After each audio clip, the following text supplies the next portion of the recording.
Hello, सो नमस्कार आप सभी को।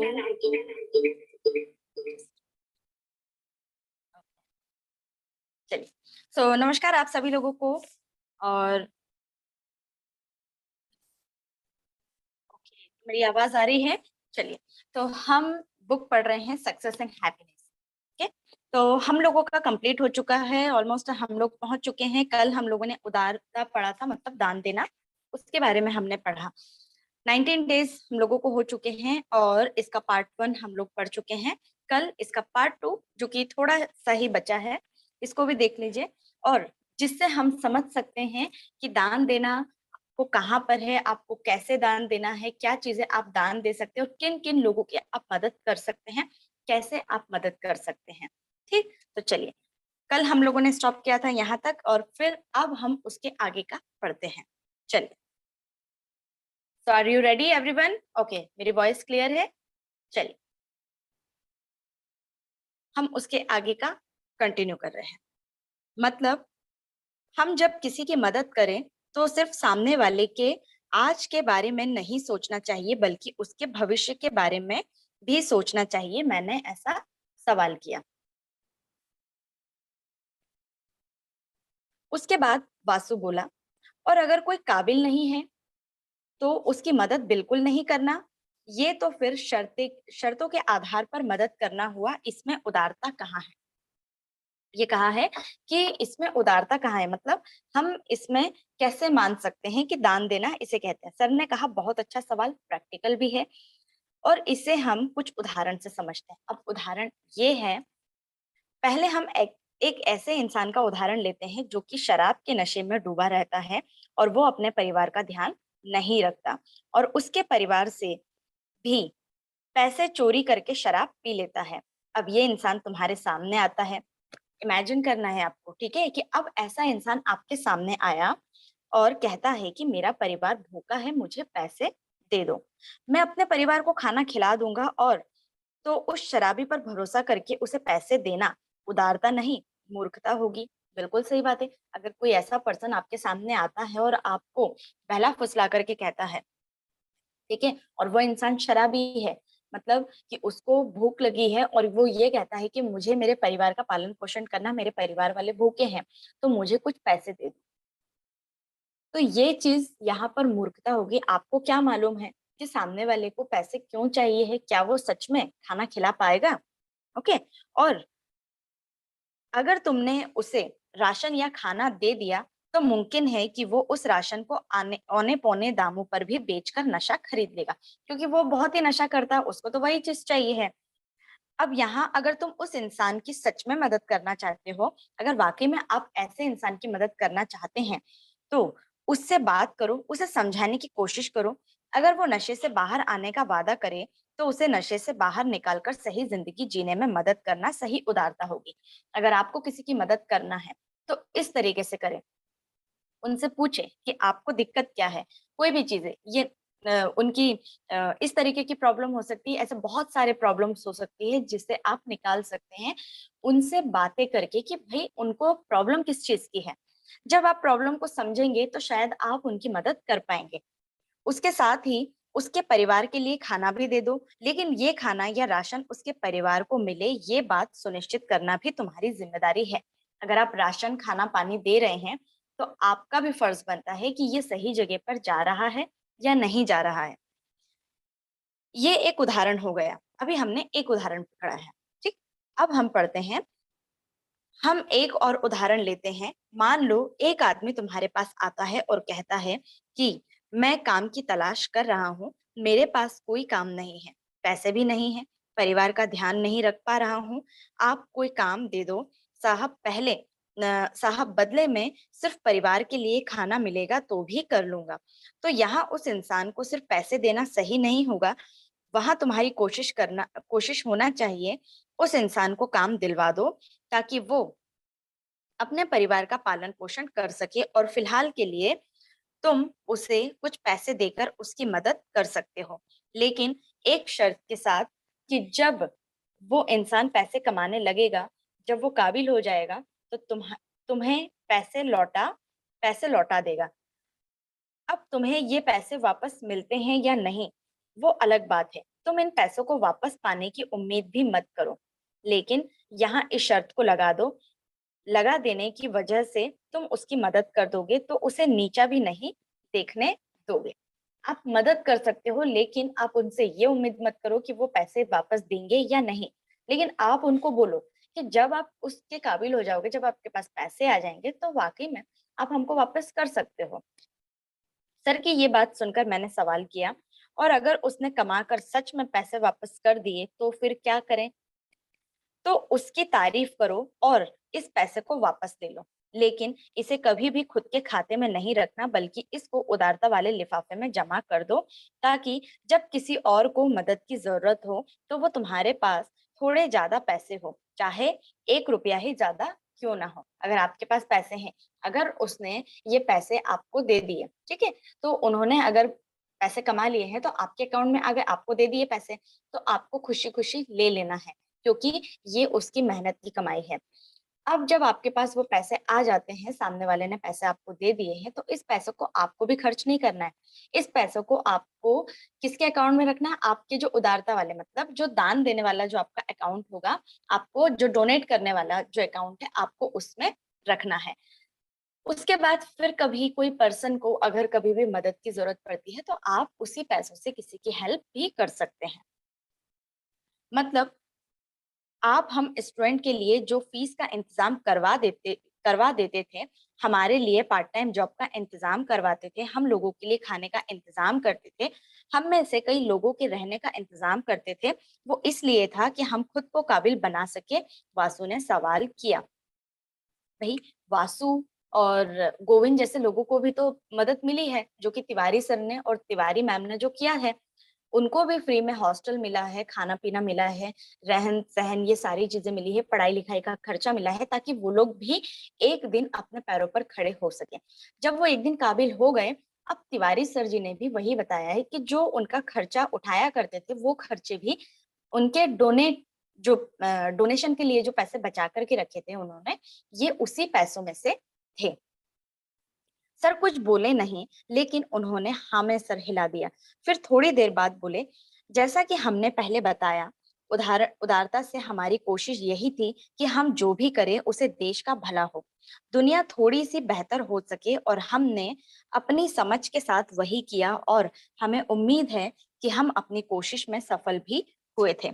हमने हमेशा ये कोशिश की थी कि हम किसी को भी कुछ भी फ्री ना दे। हमने ये कोशिश की थी कि हम कभी भी किसी को कुछ भी फ्री ना दे, बल्कि उन्हें काबिल बनाएं। और जब तुम सब हमारे घर खाना खाने के लिए आते थे, तो इसके लिए तुम्हें पैसे नहीं देने होते थे, लेकिन ये फ्री नहीं होता था। तुमसे तुम में से सभी को मेहनत करनी होती थी। तुम्हारे बर्तन कोई और नहीं धोता था, तुम्हें खाना बनवाने में मदद करनी होती थी, और फिर तुम्हें सफाई भी करनी होती थी। तो हम खाने का इंतजाम जरूर करते थे, लेकिन वो तुम्हारे लिए बिन, बिना मेहनत नहीं होता था। और यही वजह थी कि तुम्हारे अंतर मन ने ये कभी नहीं माना कि सर के यहाँ बिना कुछ करे ही खाना मिल जाएगा। हमने अपनी उदारता के साथ हमेशा कोशिश ये की थी कि हम लोगों को काबिल बनाएं, ताकि उन्हें कभी किसी की मदद की जरूरत ना पड़े, लेकिन वो दूसरे की मदद जरूर कर सके। आया समझ में?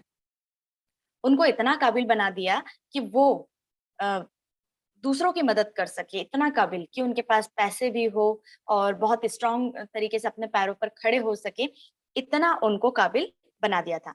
अब श्रेया ने सवाल किया। श्रेया ने क्या पूछा?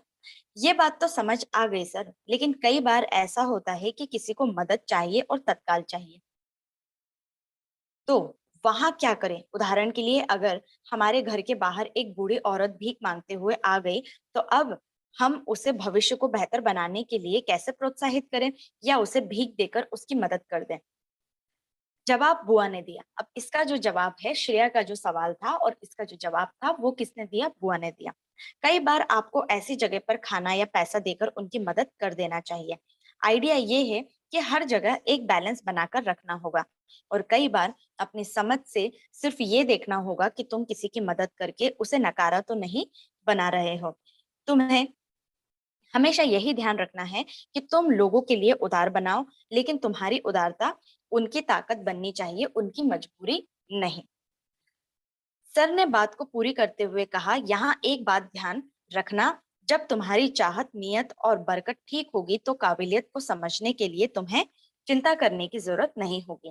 कई बार ये भी हो सकता है कि तुम किसी ऐसे इंसान को मदद करने से चूक जाओ जिसे सच में तुम्हारी जरूरत थी, और कई बार तुम ऐसे लोगों की मदद कर दोगे तो उस मदद से खुद को बेहतर नहीं बनाने वाले।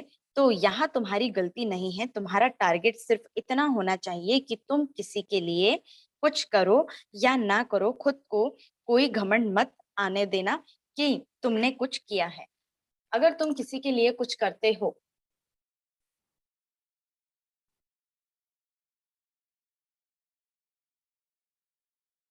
अगर तुम किसी के लिए कुछ करते हो तो उदार होने के लिए या मदद करने के लिए किसी कभी किसी थम थम रूल पर नहीं टिकना है, बल्कि अपने विवेक, अपनी बुद्धि की मदद लेना है। और जहां तुम्हारे दिल या दिमाग को लगे कि इस जगह पर हमें सामने वाले की मदद कर देना चाहिए, वहां मदद कर देना, और हमारे बाकी नियमों को किनारे कर देना, क्योंकि कई बार हमारा दिल, हमारा दिमाग सामने वाले की उस स्थिति को समझ लेता है जो कि शब्द बता नहीं पाते।